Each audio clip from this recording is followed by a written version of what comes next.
நண்பர்கள் அனைவருக்கும் காலை மாலை மதிய வணக்கங்களை தெரிவித்துக் கொள்வது உங்கள் நண்பன் அருண். இன்னைய வீடியோவில் நம்ம எதை பற்றி பார்க்க போகிறோம் அப்படின்னு பார்த்தீங்கன்னா டாக்குமெண்ட்ஸை பற்றி தான் பார்க்க போகிறோம். அதாவது இன்னைக்கு வந்துட்டு மார்ச் 1ஆம் தேதி எவ்ரி மந்த் வந்துட்டு நம்ம சிங்கப்பூர் போகிறதுக்கான டாக்குமெண்ட்ஸ் என்ன அப்படிங்கிறத ஃபர்ஸ்ட் வீக்லேயே பார்த்துருவோம். அதே மாதிரி தான் இந்த மாதமும் நீங்கள் சிங்கப்பூருக்குள்ளே என்ட்ரி ஆகணும் அப்படின்னா அதுக்கு என்னென்ன டாக்குமெண்ட்ஸ் வேணும் அப்படிங்கிறத பற்றி பார்க்க போகிறோம்.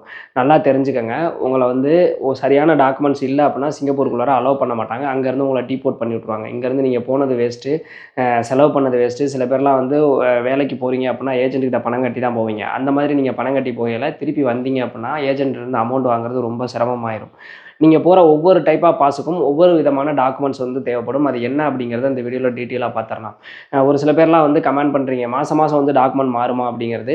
மாதம் மாதம் மாறாது. லாஸ்ட் இயர் வந்து வேக்சின் சர்டிஃபிகேட் கேட்டாங்க, இந்த இயர் வந்து வேக்சின் சர்டிஃபிகேட் வந்து கேட்குறது கிடையாது. ஆனால் மாதம் மாதம் வந்து எல்லாரும் வெளிநாடு போகிறது கிடையாது. ஒவ்வொரு மாதமும் ஒவ்வொருத்தவங்க புதுசாக வெளிநாடு போகிறீங்க. அப்படி இருக்கிறப்ப அவங்களுக்கான வீடியோ தான் இது. நம்ம வந்துட்டு என்னோட எய்ம் என்ன அப்படின்னு கேட்டிங்கன்னா, போகிறவங்க நல்லபடியாக சிங்கப்பூருக்குள்ளே போகணும், இமிகிரேஷனில் எந்த பிரச்சனையும் வந்துடாமல் நல்லபடியாக போனால் தான் சம்பாதிக்க முடியும் அப்படிங்கிறதுனால இந்த மாதம் யார் யார் போகிறாங்களோ அவங்க இந்த வீடியோவை பார்த்து தெரிஞ்சுக்குவாங்கல்ல, அதனால தான். ஓகேங்களா?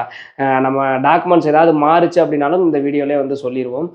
அதே மாதிரி நிறையா பேருக்கு வந்துட்டு தெரிய மாட்டேங்குது என்ன ஃபார்மேட்டில் வந்து டாக்குமெண்ட்ஸ் ரெடி பண்ணணும். இப்போ ஒரு உதாரணத்துக்கு பார்த்தீங்க அப்படின்னா என்டிஎஸ் பர்மிட்டுக்கு வந்துட்டு பாண்டு பேப்பர் அப்படிங்கிறது ஒன்று தேவைப்படும். எஸ்பாஸ் இ பாஸுக்கு பாண்டு பேப்பர் அப்படிங்கிறது தேவைப்படாது. ஒரு சில பேர் எஸ்பாஸ் இ பாஸுக்கு பாண்டு பேப்பர் வேணுமோன்றலாம் பயப்படுறீங்க.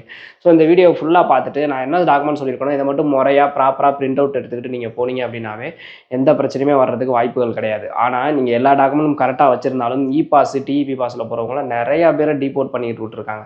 எனக்கு ஒரு விஷயம் புரியவே மாட்டேங்குது. உங்களுக்கு தெரிஞ்சால் கமெண்ட்டில் சொல்லுங்கள். எம்ஓஎம்மில் வந்துட்டு பார்த்தீங்க அப்படின்னா e pass NTS permit e pass டிஇபி பாஸுக்கு அப்ரூவல் கொடுக்குறாங்க. சம்பளம் என்ன போட்டிருக்கோ அதுக்கு அப்ரூவல் கொடுக்குறாங்க. ஐசிஏல எஸ்ஜி அரைவல் கார்டு சப்மிட் பண்ணல அதுக்கும் வந்து ஐசிஏலேருந்து அப்ரூவல் கொடுத்துட்றாங்க. ஆனால் அங்கே போனதுக்கப்புறம் எதனால் டீபோர்ட் பண்ணுறாங்க அப்படிங்கிறது எனக்கு புரியவே மாட்டேங்குது. சம்பளம் கூடன்னு சொல்கிறாங்க.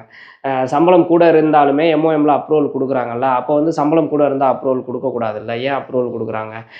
ஐசிஏல வந்துட்டு எஸ்ஜி அரைவல் கார்டு கொடுக்கல, அவங்க வந்து ஒரு காலம் வைக்கலாம், உங்களுக்கு எவ்வளோ சேலரி அப்படிங்கிற மாதிரி கேட்டு ஒரு காலம் வைக்கலாம். அப்படி வச்சா அது அங்கேயே ரிஜெக்ட் பண்ணிட்டா பசங்க வந்து போகவே மாட்டாங்க.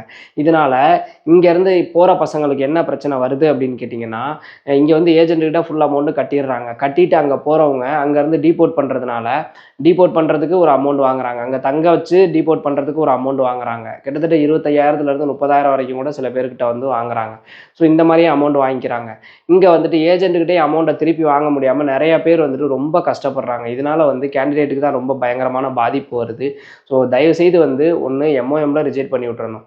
அப்படி இல்லை அப்படின்னா ஐசிஏல அங்கே எஸ்ஜி அரைவல் கார்டு சப்மிட் பண்ணாலே ரிஜெக்ட் பண்ணி விட்டா வந்து பசங்க வந்து பணமாவது சேவ் ஆகும். தயவுசெய்து இதை வந்து எம்ஓஎம்ஓ இல்லை ஐசிஏ கன்சிடர் பண்ணால் நல்லாயிருக்கும் அப்படின்னு நான் நினைக்கிறேன். ஓகேங்களா? ஓகே, நம்ம டாக்குமெண்ட்ஸை பற்றி பார்த்துருவோம். அதாவது நீங்கள் டிஇபி இ பாஸில் போய் டீபோர்ட் பண்ணுறாங்க அப்படின்னா அதை யாராலையுமே ஒன்றுமே பண்ண முடியாது. இருந்தாலும் டாக்குமெண்டால் டீபோர்ட் பண்ணுறாங்க அப்படின்னா அது உங்களோட மிஸ்டேக் தான். ஒரு சில கம்பெனிக்கெலாம் என்ன டாக்குமெண்ட்னே ப்ராப்பராக தெரியாது, இல்லை லாஸ்ட் மினிட்ல கொடுப்பாங்க. ஸோ நீங்கள் கேட்டு உங்கள் ஏஜென்ட்டை கேட்டு அந்த டாக்குமெண்ட்டை ப்ராப்பராக வாங்கி பிரிண்ட் அவுட் எடுத்துக்கோங்க. மோஸ்ட்லி டாக்குமெண்ட் வந்து உங்களுக்கு கரெக்டாக இல்லாமல் உங்களை டீபோர்ட் பண்ணாங்க அப்படின்னா அங்கேருந்து நீங்கள் திருப்பி வந்ததுக்கப்புறம் திருப்பி உங்களுக்கு 14A ஃபார்ம் சப்மிட் பண்ணி திருப்பி உள்ளே போயிடலாம். ஆனால் அங்கேருந்து வந்த டிக்கெட் செலவு திருப்பி போகிற டிக்கெட் செலவுலாம் உங்களுக்கு தான் லாஸ். அதனால டாக்குமெண்ட்டு ப்ராப்பராக ரெடி பண்ணிக்கோங்க. ஓகேங்களா? ஃபஸ்ட்டு வந்து இ பாஸ் எஸ் பாஸுக்கு என்னென்ன டாக்குமெண்ட் அப்படிங்கிற மாதிரி பார்த்துடலாம். ஐபிஏ கண்டிப்பாக வந்து ஐபிஏ இருக்கணும். அடுத்தது வந்துட்டு இ பாஸ்னால் வந்துட்டு ஆர்எம்ஐ வந்து எடுத்திருந்தீங்க அப்படின்னா ஆர்எம்ஐ இருக்கணும். நிறைய பேருக்கு இப்போ ஆர்எம்ஐ வந்து கட்டாயமாக கேட்குறாங்க. ஆர்எம்ஐ நீங்கள் எடுக்கணும் அப்படின்னா டிஸ்பிளே தர நம்பருக்கு கால் பண்ணுங்கள், நம்ம சைடில் கம்மி ப்ரைஸில் எடுத்து தருவாங்க. அடுத்தது பார்த்தீங்க அப்படின்னா வேக்சின் சர்டிஃபிகேட் முன்னாலாம் கண்டிப்பாக தேவை. இப்போ வந்து வேக்சின் சர்டிஃபிகேட் பெருசாக கேட்கறது கிடையாது, வச்சுக்கிறது நல்லது. அடுத்தது பாஸ்போர்ட் வேணும், டிக்கெட் வேணும், எஸ்ஜி அரைவல் கார்டு வேணும். இது இருந்துச்சு அப்படின்னாவே நீங்கள் இ பாஸ் எஸ் பாஸில் போயிடலாம். அதே மாதிரி மோஸ்ட்லி வந்து இ பாஸ் எஸ் பாஸில் வந்து நீங்கள் ரூம் வந்து பார்த்தீங்க அப்படின்னா ரிஜிஸ்டர் ரூமாக புக் பண்ணுறது ரொம்ப ரொம்ப நல்லது. அது வந்து நீங்கள் எங்கேருந்து போகலே ரிஜிஸ்டர் ரூம் புக் பண்ணியிருக்கணுமான்னு கேட்டிங்கன்னா கிடையாது. நீங்கள் அங்கே போயிட்டு கூட ரூமை வந்து ரிஜிஸ்டர் பண்ணிக்கலாம். சில பேர் பார்த்தீங்க அப்படின்னா ரிஜிஸ்டர் ரூம் இல்லாமல் போவீங்க. ஒரு குறிப்பிட்ட மாதத்துக்குள்ளார நீங்கள் ரிஜிஸ்டர் ரூமை புக் பண்ணலை அப்படின்னா உங்களோட ஐபி கூட கேன்சல் ஆகிறதுக்கான சான்சஸ் இருக்குது. ஸோ அதனால் அதையும் கொஞ்சம் கவனமாக பார்த்துக்கோங்க. அடுத்தது என்டிஎஸ் பர்மிட். என்டிஎஸ் பர்மிட்டை பொறுத்த வரைக்கும் என்னென்ன டாக்குமெண்ட் வேணும் அப்படின்னு பார்த்தீங்கன்னா IP, bond paper, vaccine certificate வந்து கன்ஃபார்ம் கிடையாது. ஆனால் பாண்டு பேப்பர் கண்டிப்பாக வேணும். பாண்டு பேப்பர் இல்லை அப்படின்னா உங்களை திருப்பி அனுப்பிடுவாங்க. ஸோ பாண்டு பேப்பரை ஏஜென்ட்டை கேட்டு கண்டிப்பாக வாங்கிக்கோங்க. அடுத்தது passport, ticket, SG arrival card, இதுதான் என்டிஎஸ் பர்மிட்டுக்கு. இப்போ இ பாஸ் எஸ் பாஸில் போகிறவங்களுக்கு பாண்டு பேப்பர் கிடையாதுன்னு சொல்லியிருப்பேன். ஆனால் என்டிஎஸ் பர்மிட்டில் போகிறவங்களுக்கு பாண்டு பேப்பர் கட்டாயம். இதுதான் வந்து இந்த மாதிரி டாக்குமெண்ட் மாறும் பார்த்தீங்களா, இதுதான். பாண்டு பேப்பர் இல்லை அப்படின்னா உங்களை சிங்கப்பூர் அலோடே பண்ண மாட்டாங்க, ஆட்டோமேட்டிக் இமிகிரேஷன் ஓப்பனே ஆகாது. அதனால் அதனால் பாண்டு பேப்பர் கண்டிப்பாக வாங்கிக்கோங்க. பாண்டு பேப்பர் லாஸ்ட் மினிட்ல தான் தருவாங்க. ஏஜென்ட் நீங்கள் புஷ் பண்ணி பாண்டு பேப்பர் வாங்கிக்கோங்க. அடுத்தது டிஇபி பாஸு. டிஇபி பாஸை பொறுத்த வரைக்கும் IP, vaccine certificate, ticket, passport, SG arrival card எல்லாத்துலேயுமே வேக்சின் சர்டிஃபிகேட் அப்படிங்கிறது மேனிட்டரி கிடையாது. இருந்தால் வச்சுக்கோங்க, இல்லைனா தேவையில்லை. ஒரு சில சமயங்களில் நம்ம தமிழ்நாட்டில் ஏர்போர்ட்டில் கேட்குறாங்க. மற்றபடி சிங்கப்பூரில் அதை பற்றி பெருசாக கேட்குறது கிடையாது. ஓகேங்களா? அடுத்ததாக பார்த்தீங்க அப்படின்னா PCM permit, CPR permit, test அடித்து போகிறவங்க இவங்க பார்த்தீங்க அப்படின்னா நான் சொல்கிறபடி, அதாவது நான் சொல்கிற ஃபார்மேட்டில் நீங்கள் ரெடி பண்ணணும். ஓகேங்களா? நீங்கள் இந்த பிசிஎம் பர்மிட்டோ இல்லை சிபிஆர் பர்மிட்டோ டெஸ்ட் அடிச்சோ நீங்கள் போகிறீங்க அப்படின்னா ஃபஸ்ட்டு வந்து உங்களுக்கு ஐபி வந்துடும். ஓகேங்களா? ஐபி வந்தோடனே நீங்கள் அடுத்தது என்ன பண்ணணும் அப்படின்னா, ஐபி வந்தோடனே ஏஜென்ட் சைட்லேருந்து ஃபுல் அமௌண்ட்டே கட்டுங்க, உங்களுக்கு ஐபி கொடுத்துட்டோம்ல அப்படின்னு கேட்டாங்கன்னா கட்டாதீங்க. ஓகேங்களா? ஒரு 10,000 20,000 மட்டும் ஐபி வந்தது கட்டுங்க. பேலன்ஸ் வந்து ஹவுசிங் அப்ரூவல் வரதுக்கு மாத கணக்கில் ஆகும். நீங்கள் கண்டிப்பாக வட்டிக்கு தான் வாங்குவீங்க. அப்படின்றப்ப வட்டி வாங்கி நான் மாத கணக்கில் வட்டி கட்டிகிட்டு இருக்க முடியாதா, சிங்கப்பூரும் போகாமல் வட்டி கட்டிகிட்டு இருக்க முடியாது, அதனால் ஃபுல் அமௌண்ட் கட்ட முடியாது அப்படின்னு சொல்லிட்டு எனக்கு ஹவுசிங் அப்ரூவலாக ஆன்போர்டிங் சென்டருக்கு கொடுங்க, அதுக்கப்புறம் ஃபுல் அமௌண்ட் கட்டுறேன் அப்படின்னு சொல்லிடுங்க.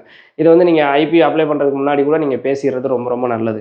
ஸோ ஐபி வந்து ஃபஸ்ட்டு வந்துடும். ஹவுசிங் அப்ரூவல் வர மாத கணக்கில் ஆகுது. இப்போலாம் பார்த்தீங்க அப்படின்னா இப்போ ரீசெண்டாலாம் போன மாதத்தில் சைனீஸ் நியூ இயர் வந்துச்சு, ரொம்ப டிலே ஆச்சு. ஹவுசிங் அப்ரூவல் வரதுக்கு மாத கணக்கில் ஆச்சு. ஸோ அந்த டைம்லலாம் வந்து நீங்கள் வட்டிக்கு காசு வாங்கி வச்சுட்டு உட்காந்துருந்தீங்க அப்படின்னா உங்களுக்கு தான் லாஸு. அதனால் ஏஜென்சி சைட்லேருந்து ஃபுல் அமௌண்ட் கட்டிடாதீங்க. ஒரு சில பேருக்கு ஹவுசிங் அப்ரூவல் வராமல் ஐபி கேன்சல்லாம் ஆயிருக்கு. ஸோ அதனால் அமௌண்ட் கட்டிட்டு மாட்டிட்டு முழிக்காதீங்க.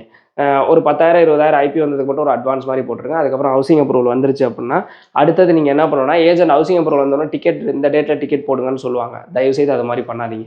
ஆன்போர்டிங் சென்டர் புக் பண்ணி கொடுங்க, டிக்கெட் போடுறேன்னு சொல்லுங்கள். ஏன்னு கேட்டிங்க அப்படின்னா, சப்போஸ் ஆன்போர்டிங் சென்டர் வந்து இவங்க புக் பண்ணுற இப்போ நீங்கள் டிக்கெட் போட்டு அனுப்பிடுறீங்க, அவங்க ஆன்போர்டிங் சென்டர் வந்து அப்போ அனுப்புனதுக்கு அப்புறமேட்டு ஆன்போர்டிங் சென்டர் புக் பண்ண போகிறாங்கன்னு வச்சுக்கோங்க. அந்த டயத்தில் அந்த ஸ்லாட் இல்லை, ஃபுல்லாகிடுச்சு அப்படின்னா அடுத்த நாளைக்கு புக் பண்ணுறாங்க அப்படின்னா டிக்கெட்டை நீங்கள் மாற்றி போடுறதுக்கு உங்கள் சைடில் இருந்து 6,000 10,000 வரைக்கும் எக்ஸ்ட்ரா செலவாகிறதுக்கான வாய்ப்புகள் இருக்குது. அதனால் ஆன்போர்டிங் சென்டர் புக் பண்ணிவிட்டு அடுத்தது நீங்கள் டிக்கெட் போடணும். ஓகேங்களா?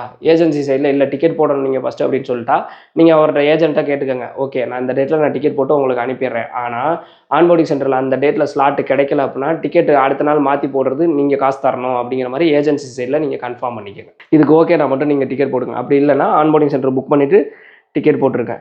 அதே மாதிரி நீங்கள் PCM permit, CPR permit, test அடித்து போகிறவங்களுக்கு வேக்சின் சர்டிஃபிகேட் கட்டாயம். அங்கே வந்து கேட்குறாங்க. ஏன்னா உங்களுக்கு வேக்சின் சர்டிஃபிகேட்டில் டேட்டை பார்த்துட்டு தான் வந்து கடைசியாக நீங்கள் எப்போ ஊசி போட்டிருக்கீங்க அப்படிங்கிறத பார்த்துட்டு உங்களுக்கு வந்து அங்கே திருப்பியுமே வந்து வேக்சின் போடுறாங்க. அதனால் வந்துட்டு வேக்சின் சர்டிஃபிகேட் கட்டாயமாக கேட்குறாங்க. அடுத்தது கண்டிப்பாக ஒரிஜினல் பாஸ்போர்ட் வேணும், எஸ்ஜி அரைவல் கார்டு வேணும், பாண்டு கண்டிப்பாக வேணும். ஓகேங்களா? ஸோ இந்த ஃபார்மேட்டில் தான் நீங்கள் டாக்குமெண்ட் ரெடி பண்ணணும். ஓகேங்களா? பாண்டு வந்து லாஸ்ட் மினிட்ல தான் கொடுப்பாங்க. ஸோ திருப்பியும் சொல்கிறேன், PCM permit, CPR permit, test அடித்து போகிறவங்க IP, housing approval, onboarding, ticket, vaccine certificate, passport, SG arrival card, bond paper. ஓகேங்களா? ஸோ இந்த 8 டாக்குமெண்ட்டும் ப்ராப்பராக இருந்தால் மட்டும் தான் நீங்கள் சிங்கப்பூர் போக முடியும்.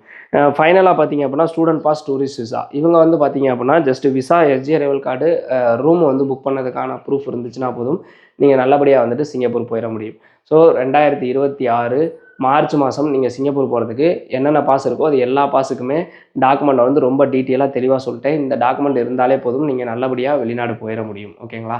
ஸோ நீங்கள் நல்லபடியாக போயிட்டீங்க அப்படின்னா ரொம்ப ரொம்ப சந்தோஷம். இந்த மாதிரியான யூஸ்ஃபுல்லான இன்ஃபர்மேஷன்லாம் தெரிஞ்சுக்கிறதுக்கு மறக்காம நம்ம சேனலை சப்ஸ்கிரைப் பண்ணி வச்சுக்கோங்க. பாய்.